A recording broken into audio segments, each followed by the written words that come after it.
2. Los recolectores eran criaturas de anchos cuerpos, poco inteligentes y, pese a los 2 pares de poderosas patas y las pinzas en forma de sierra que se extendían desde sus mandíbulas inferiores, complacientes mientras no se les amenazara de forma directa. De sus chatas cabezas crecían antenas curvas que no solo servían como sensores para explorar el ambiente que los rodeaba, sino como órganos de comunicación gracias a la emisión de potentes feromonas. Cada escarabajo era capaz de transportar hasta 5 veces su considerable peso en follaje y ramas. Tal y como sucedía con los neimoidianos que los domesticaban, tenían una sociedad jerárquica que incluía trabajadores, recolectores, soldados y criadores, todos sirviendo a una reina distante que recompensaba sus esfuerzos con comida. Obi-Wan y Anakin y los comandos que formaban el 7º escuadrón tuvieron que correr para mantener el ritmo de los escarabajos mientras estos transportaban su carga recién recolectada desde los huertos hasta la entrada natural de la cueva que se abría en la base de la colina sobre la que se levantaba la fortaleza.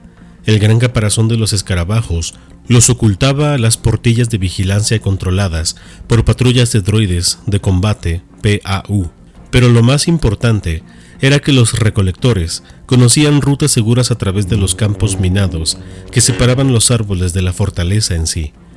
La frecuente costumbre de los escarabajos de bajar las cabezas para intercambiar información con los compañeros de colmena que se movían en dirección opuesta obligaba a los Jedi y a los soldados clon a mantenerse entre las patas traseras de los recolectores. Obi-Wan corría encorvado, con el sable láser en la mano pero desactivado. Cuando por fin tuvieron a la vista la protegida residencia real, cierta inquietud que interfería en el orden natural de sus columnas pareció apoderarse de las criaturas. Obi-Wan sospechó que los escarabajos captaban el peligro potencial que suponía para el nido el tenaz bombardeo republicano. Como respondiendo a esa crisis, Escarabajo Soldado se unieron a la protección, pastoreando a los más nerviosos y urgiéndolos para que se volvieran a las filas. La mayor estatura de Anakin le obligaba a permanecer más atrás, casi directamente bajo la cola del escarabajo. A la derecha de Obi-Wan, Cody, seguido y flanqueado por sus compañeros de equipo. Pero, a pesar de los escarabajos soldados, la disciplina del grupo empezó a romperse. Un recolector que cubría a uno de los comandos se separó de la columna y empezó a alejarse antes de que pudieran devolverlo a su sitio. En lugar de refugiarse bajo otro escarabajo, el comando siguió al fugitivo y, de repente, se encontró en campo abierto. Obi-Wan sintió una ondulación de la fuerza un segundo antes de que la pata delantera derecha del recolector tropezase con una mina terrestre, pero ya era demasiado tarde. Una potente explosión sacudió el rocoso terreno, arrancando la mitad de la pata delantera de la criatura.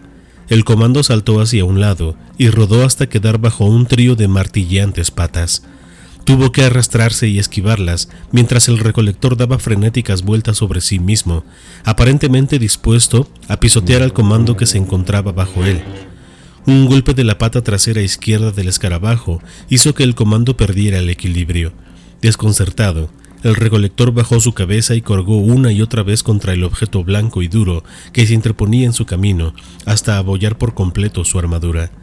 La angustia del recolector empezó a contagiar al resto de los escarabajos.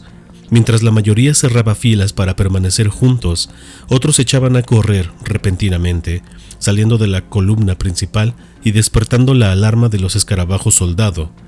Un segundo recolector pisó 2 minas en rápida sucesión, y las explosiones resultantes lo arrojaron por los aires. La columna se disolvió en completo desorden, con recolectores y soldados corriendo cada uno a su antojo, y los comandos y los Jedi hicieron todo lo posible para protegerse. «Manténganse cerca de los que todavía se dirigen al nido», gritó Anakin. Obi-Wan se disponía a seguir la sugerencia, cuando vio que el comando pisoteado se ponía en pie y se acercaba tambaleándose, dándose golpecitos en el casco con la enguantada palma de su mano y evidentemente ajeno al terreno que pisaba. Un recolector surgió de la caverna y se dirigió directo hacia el comando. Cerró las pinzas en torno a su cintura y lo levantó del suelo. El comando se retorció a un lado y a otro con las pocas fuerzas que le quedaban, pero fue incapaz de liberarse. Anakin se despreocupó de pronto del recolector tras el que se protegía.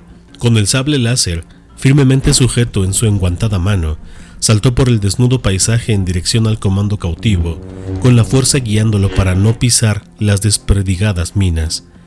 Los recolectores lo habrían tomado por un demente de no estar demasiado ocupados para salvaguardar su carga y llegar a la seguridad del nido.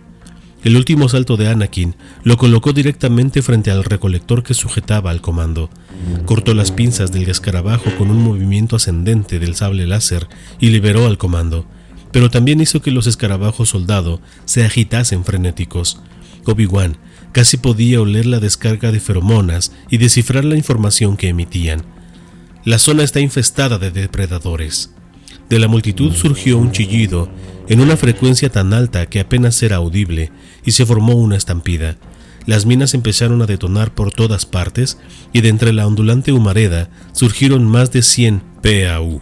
Cada una de ellas, versión neimoidiana del veloz vehículo aéreo de observación utilizado a lo largo de toda la galaxia, estaba provista de armas gemelas con una protección de fuego superior a la de los modelos de tambor utilizados por los droides de infantería.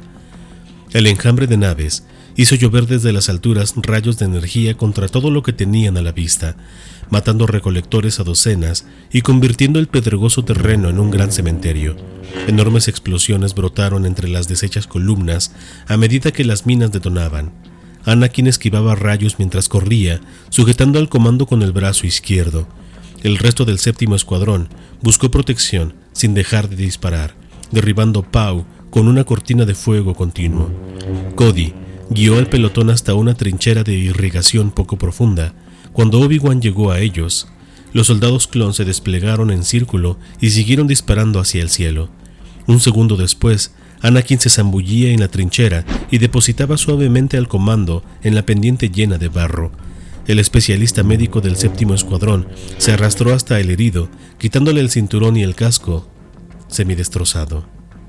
Obi-Wan contempló fijamente el rostro del clon herido, un rostro que nunca olvidaría, un rostro que no podía olvidar aunque quisiera.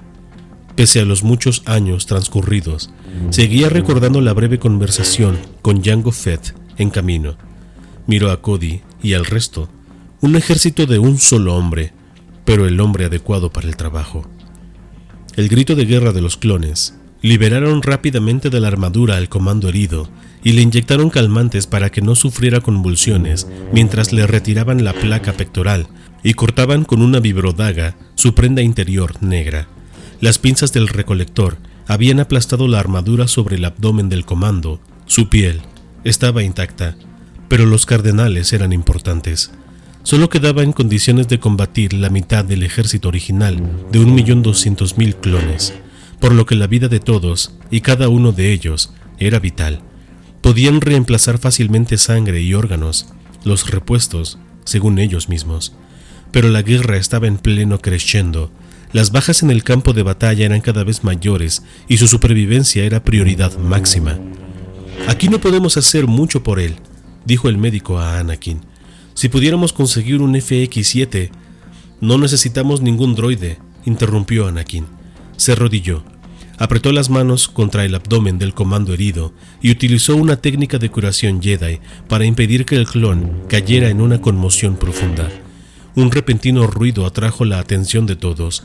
Muchos objetos del tamaño de un peñasco surgían de unas aberturas en las murallas más bajas de la fortaleza. Cody miró hacia ellos con un par de binoculares.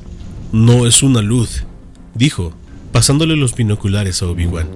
Este alzó el aparato y esperó a que la lente se autoenfocase. Algunas de las armas más temibles del arsenal de la infantería separatista se acercaban a unos buenos 80 kilómetros por hora, rodando hacia la trinchera en la que se encontraban. Droidecas.